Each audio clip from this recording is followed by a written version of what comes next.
The Shadows on the Wall by Mary Wilkins Freeman. "Henry had words with Edward in the study the night before Edward died," said Caroline Glynn. She spoke not with acrimony, but with grave severity. Rebecca Ann Glynn gasped by way of assent. She sat in a wide flounce of black silk in the corner of the sofa, and rolled terrified eyes from her sister Caroline to her sister Mrs. Stephen Brigham, who had been Emma Glynn, the one beauty of the family. The latter was beautiful still, with a large, splendid, full-blown beauty.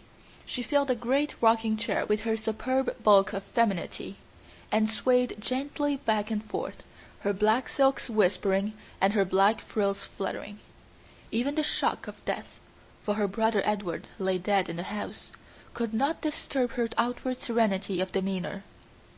But even her expression of masterly placidity changed before her sister Caroline's announcement, and her sister Rebecca Ann's gasp of terror and distress in response. "I think Henry might have controlled his temper when poor Edward was so near his end," she said, with an asperity which disturbed slightly the roseate curves of her beautiful mouth. "Of course he did not know," murmured Rebecca Ann in a faint tone. "Of course he did not know it," said Caroline quickly. She turned on her sister with a strange, sharp look of suspicion. Then she shrank, as if from the other's possible answer. Rebecca gasped again. The married sister, Mrs. Emma Brigham, was now sitting up straight in her chair. She had ceased rocking, and was eyeing them both intently with a sudden accentuation of family likeness in her face. "What do you mean?" said she impartially to them both. Then she, too, seemed to shrink before a possible answer. She even laughed an evasive sort of laugh. "Nobody means anything," said Caroline firmly. She rose and crossed the room toward the door with grim decisiveness. "Where are you going?" asked Mrs. Brigham. "I have something to see to," replied Caroline, and the others at once knew by her tone that she had some solemn and sad duty to perform in the chamber of death. "Oh," said Mrs. Brigham. After the door had closed behind Caroline, she turned to Rebecca. "Did Henry have many words with him?" she asked. "They were talking very loud," replied Rebecca evasively. Mrs. Brigham looked at her. She had not resumed rocking. She still sat up straight, with a slight knitting of intensity in her fair forehead, between the pretty rippling curves of her auburn hair. "Did you ever hear anything?" she asked in a low voice, with a glance toward the door. "I was just across the hall in the south parlour, and that door was open and this door ajar," replied Rebecca with a slight flush. "Then you must have—" "I couldn't help it." "Everything?" "Most of it." "What was it?" "The old story. I suppose Henry was mad, as he always was, because Edward was living on here for nothing, when he had wasted all the money father left him." Rebecca nodded, with a fearful glance at the door. When Emma spoke again, her voice was still more hushed. "I know how he felt," said she. "It must have looked to him as if Edward was living at his expense, but he wasn't. No, he wasn't. And Edward had a right here according to the terms of father's will, and Henry ought to have remembered it." "Yes, he ought." "Did he say hard things?" "Pretty hard, from what I've heard." "What?" "I heard him tell Edward that he had no business here at all, and he thought he had better go away." "What did Edward say?" "That he would stay here as long as he lived, and afterward too, if he was a mind to, and he would like to see Henry get him out, and then—" "What?" "Then he laughed." "What did Henry say?" "I didn't hear him say anything, but—" "But what?" "I saw him when he came out of this room." "He looked mad?" "You've seen him when he looked so." Emma nodded. The expression of horror on her face had deepened. "Do you remember that time he killed the cat because she had scratched him?" "Yes." "Don't!" Then Caroline re-entered the room. She went up to the stove, in which a wood fire was burning. It was a cold, gloomy day of fall, and she warmed her hands, which were reddened from recent washing in cold water. Mrs. Brigham looked at her and hesitated. She glanced at the door, which was still ajar, It did not easily shut, being still swollen with the damp weather of the summer. She rose and pushed it together with a sharp thud, which jarred the house. Rebecca started painfully with a half-exclamation. Caroline looked at her disapprovingly. "It is time you controlled your nerves, Rebecca," she said. Mrs. Brigham, returning from the closed door, said imperiously that it ought to be fixed, it shut so hard. "It will shrink enough after we have had the fire a few days," replied Caroline. "I think Henry ought to be ashamed of himself for talking as he did to Edward," said Mrs. Brigham abruptly, but in an almost inaudible voice. "Hush!" said Caroline, with a glance of actual fear at the door. "Nobody can hear with the door shut. I say again, I think Henry ought to be ashamed of himself. I shouldn't think he'd ever get over it, having words with poor Edward the very night before he died. Edward was enough sight better disposition than Henry, with all his faults. I never heard him speak a cross word, unless he spoke cross to Henry that last night. I don't know, but he did, from what Rebecca overheard." "Not so much cross as sort of soft and sweet and aggravating," sniffed Rebecca. "What do you really think ailed Edward?" asked Emma in hardly more than a whisper. She did not look at her sister. "I know you said that he had terrible pains in his stomach and had spasms, but what do you think made him have them?" "Henry called it a gastric trouble. You know Edward has always had dyspepsia." Mrs. Brigham hesitated a moment. "Was there any talk of an examination?" said she. Then Caroline turned on her fiercely. "No," said she in a terrible voice. "No." The three sister souls seemed to meet on one common ground of terrified understanding through their eyes. The old-fashioned latch of the door was heard to rattle, and a push from without made the door shake ineffectually. "It's Henry," Rebecca sighed rather than whispered. Mrs. Brigham settled herself, after a noiseless rush across the floor, into her rocking-chair again, and was swaying back and forth with her head comfortably leaning back, when the door at least yielded and Henry Glynn entered. He cast a covertly sharp, comprehensive glance at Mrs. Brigham with her elaborate calm, at Rebecca quietly huddled in the corner of the sofa with her handkerchief to her face and only one small uncovered reddened ear as attentive as a dog's, and at Caroline sitting with a strained composure in her armchair by the stove.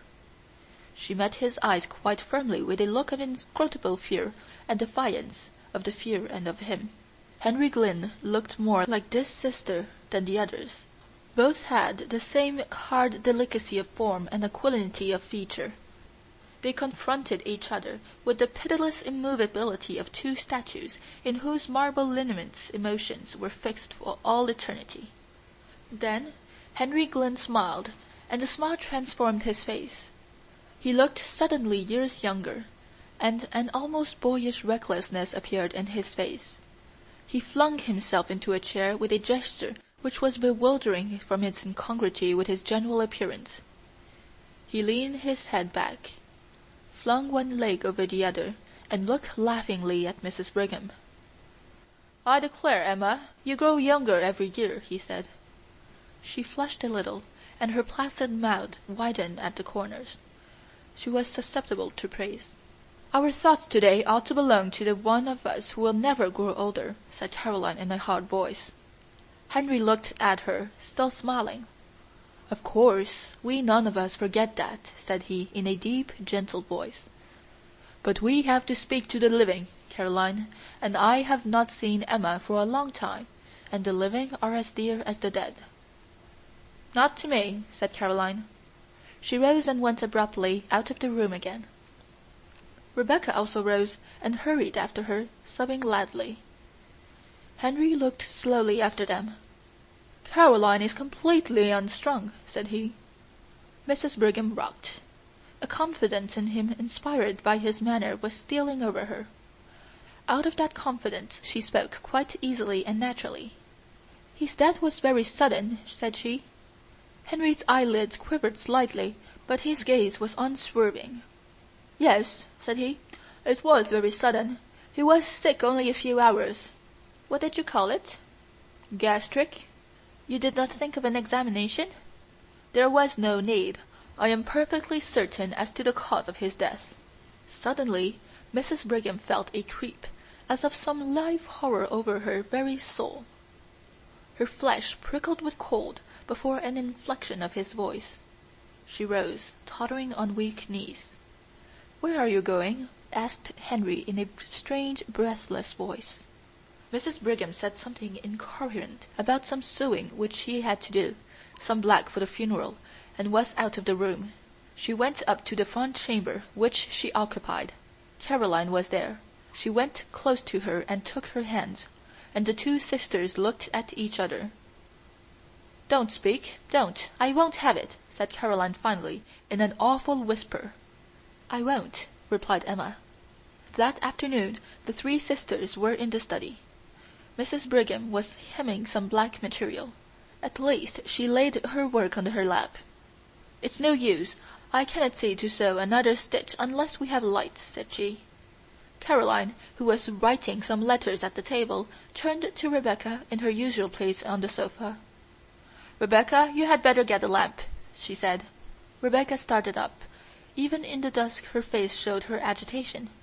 "It doesn't seem to me that we need a lamp quite yet," she said in a piteous, pleading voice like a child's.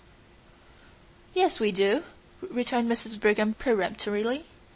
"I can't see to sew another stitch." Rebecca rose and left the room. Presently she entered with a lamp.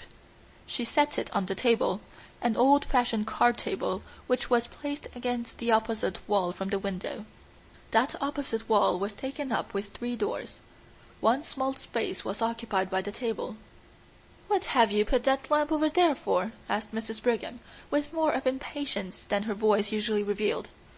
"Why didn't you set it in the hall, and have done with it?" "Neither Caroline nor I can see if it is on that table." "I thought perhaps you would move," replied Rebecca hoarsely. "If I do move, we can't both sit at that table. Caroline has her paper all spread around. Why don't you set the lamp on the study table in the middle of the room, then we can both see." Rebecca hesitated. Her face was very pale. She looked with an appeal that was fairly agonizing at her sister Caroline. "Why don't you put the lamp on this table, as she says?" asked Caroline, almost fiercely. "Why do you act so, Rebecca?" Rebecca took the lamp and set it on the table in the middle of the room without another word. Then she seated herself on the sofa and placed a hand over her eyes, as if to shade them, and remained so.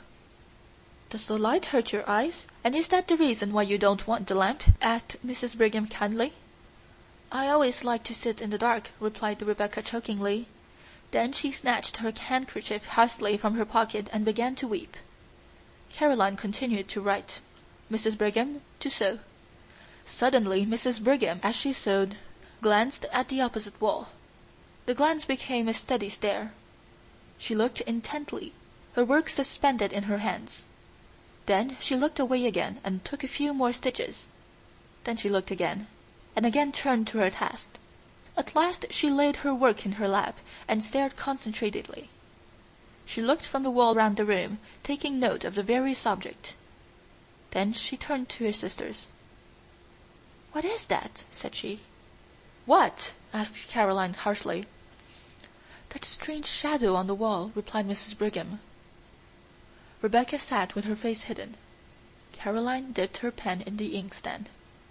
"Why don't you turn around and look?" asked Mrs. Brigham in a wondering and somewhat aggrieved way. "I am in a hurry to finish this letter," replied Caroline shortly. Mrs. Brigham rose, her work slipping to the floor, and began walking round the room, moving various articles of furniture with her eyes on the shadow. Then she suddenly shrieked out, "Look at this awful shadow! What is it? Caroline, look, look! Rebecca, look! What is it?" All Mrs. Brigham's triumphant placidity was gone. Her handsome face was livid with horror. She stood stiffly pointing at the shadow. Then, after a shuddering glance at the wall, Rebecca burst out in a wild wail. "Oh, Caroline, there it is again! There it is again!"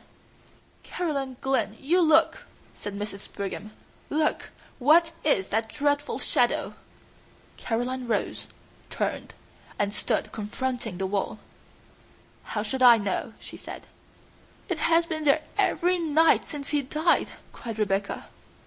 Every night? Yes. He died Thursday, and this is Saturday.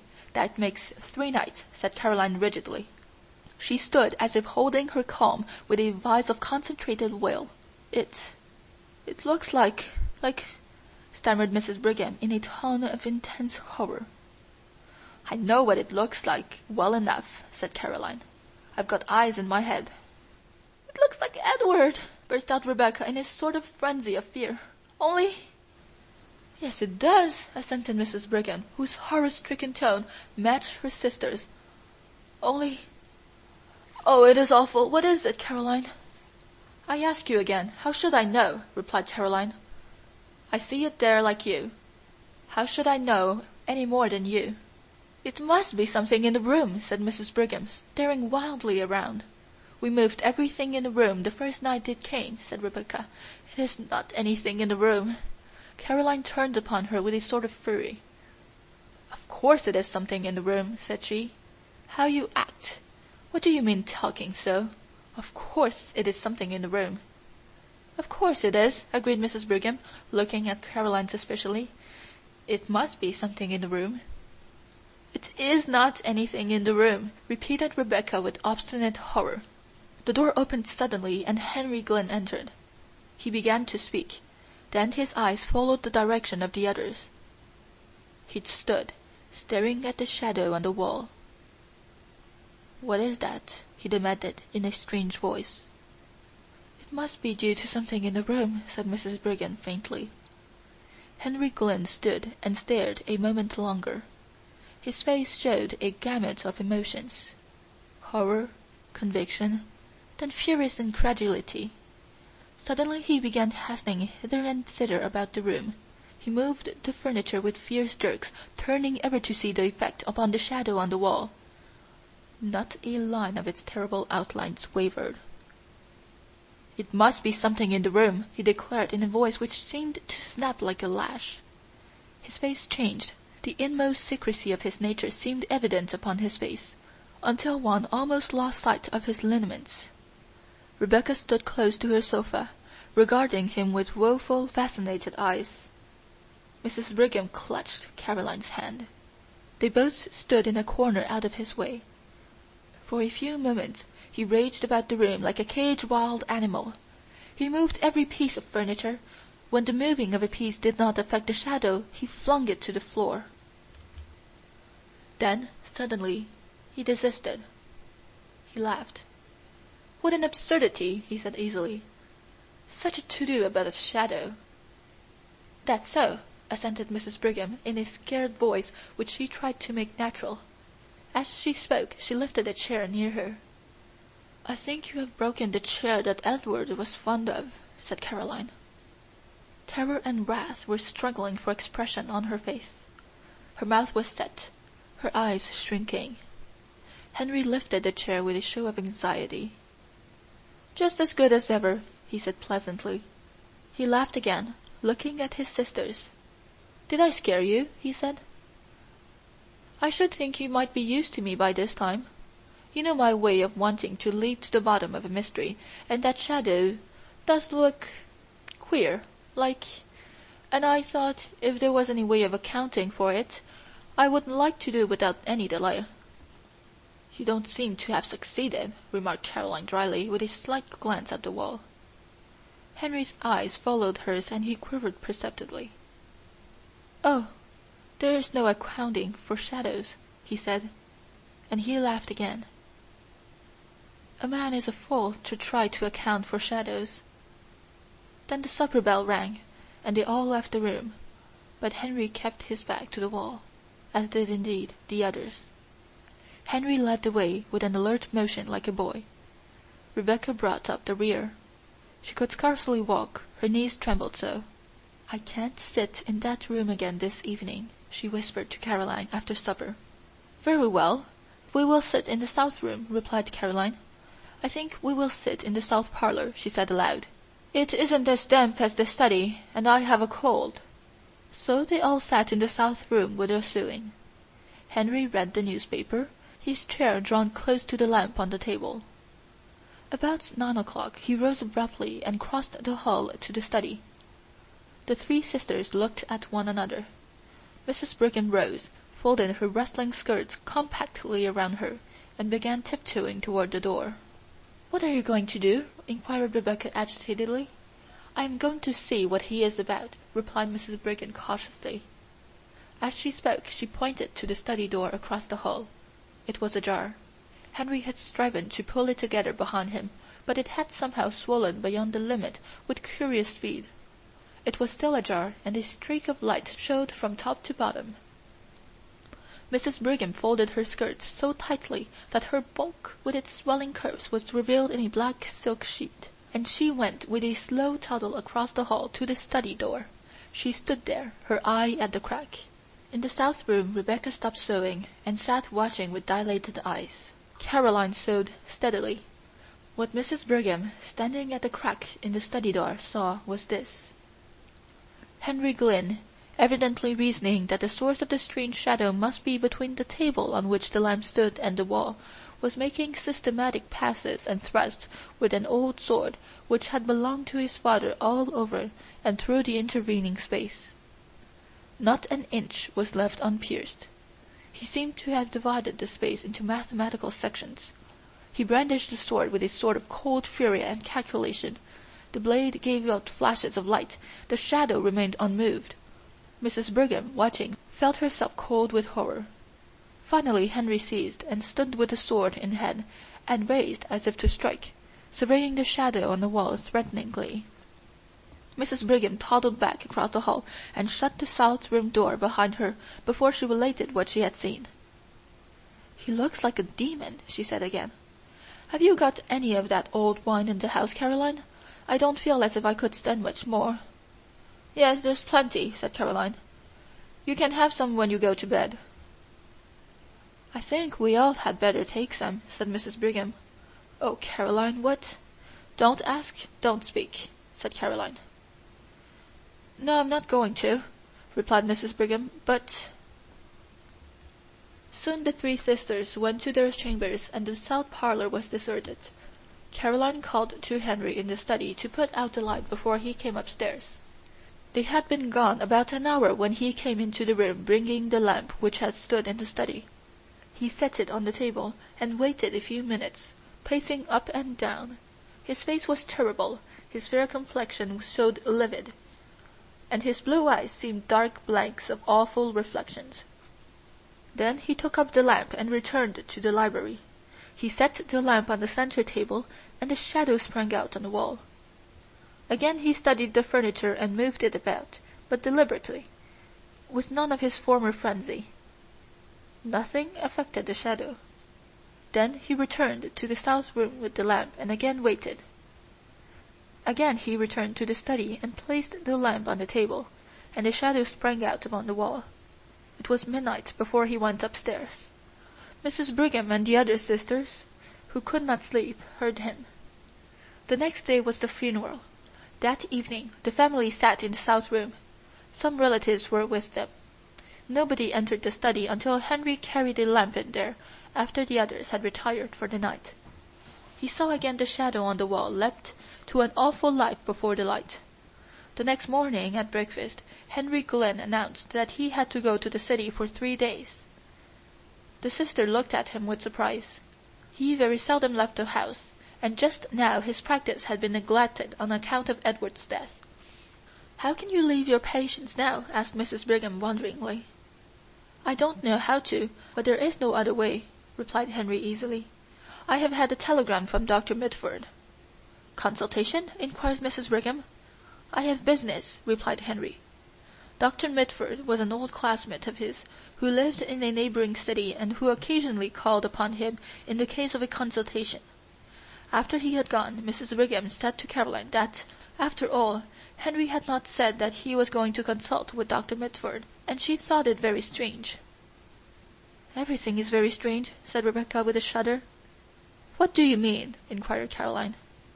"Nothing," replied Rebecca. Nobody entered the study that day, nor the next. The third day Henry was expected home, but he did not arrive, and the last train from the city had come. "I call it pretty queer work," said Mrs. Brigham.